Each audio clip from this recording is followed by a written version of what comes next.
గొప్ప ఆలోచన కలవారమై పరిగెత్తుకొని దేవుడి మందిరానికి రావాలి. దేవుని స్తోత్రం. పరిగెత్తుకొని దేవుడి మందిరానికి రావాలి, దేవుని యొక్క ఆలయానికి రావాలి.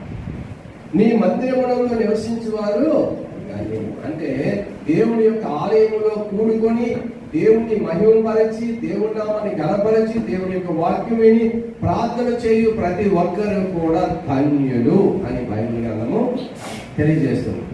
ఈ ధన్యకరమైనటువంటి పరిస్థితిని మనము విడిచిపెట్టకూడదు.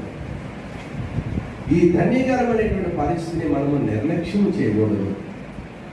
నేను నా దేవుని ఆలయంలోనికి వెళ్ళుట నాకు ధన్యత అని భావించి సంతోషంతోనూ ఉల్లాసంతోనూ దేవుని యొక్క మందిరానికి రావాలని పరిశుద్ధాత్మ దేవుడు కోరుచున్నాడు.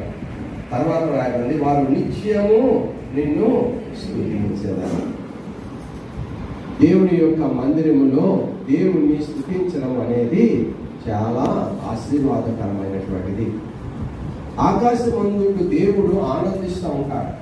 మనము వాయించే వాద్యములు అయితేనేమి, మనం కొట్టే చప్పట్లు అయితేనేమి, మనము వాయించే గిలకలైతేనేమి, ఇవన్నీ కూడా దేవుని సన్నిధానంలో దేవుని స్తుతించి ఆరాధించేటప్పుడు దేవుని స్తోత్రం హల్లెలూయా హల్లెలూయా. పరలోకంలో ఆ యొక్క పరమందు ఉండేటటువంటి దేవుడు మనల్ని చూసి ఆనందిస్తారు. వారు నిత్యము నిన్ను స్తుతించెదరు. మరి విన్సెంట్ పాడేటప్పుడు ఎంత ఉద్యోగం అండి, చాలా చాలా ఉద్యోగంగా పాడాడు. పిల్లలు మీ అందరూ కూడా నేర్చుకోవాలి. వారు నిత్యము నిన్ను స్తుతించెదరు. స్తుతించడం అంటే ఇదే, దేవుని స్తుతించడం అంటే దేవుని యొక్క మందిరముకు అంత ప్రాముఖ్యత ఉన్నది. దేవుని యొక్క మందిరానికి అంత ఆశీర్వాదకరం ఉంది. దేవుడు అంటాడు, నా మందిరం అనేకులకు ప్రార్థనా మందిరము అనబడును. దేవునికి స్తోత్రం కలుగుగా. హల్లెలూయా హల్లెలూయా హల్లెలూయా.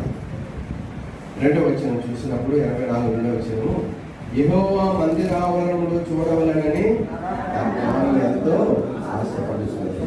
మన సంఘంలో ఉండేటటువంటి ప్రతి ఒక్కరూ, నాతో పాటు మీరు అందరూ కలిసి ఆలోచించవలసినటువంటి విషయం ఏంటంటే, దేవుని యొక్క మందిరమునకు రావడానికి అత్యంత ఆసక్తి చూపే సంఘముగా ఈ సంఘము దీవించాలి. అత్యంత ఆసక్తి. ఈరోజు కల్వరి ప్రేయర్ టెంపుల్ బాత్రూమ్ వలసి చాలా మంది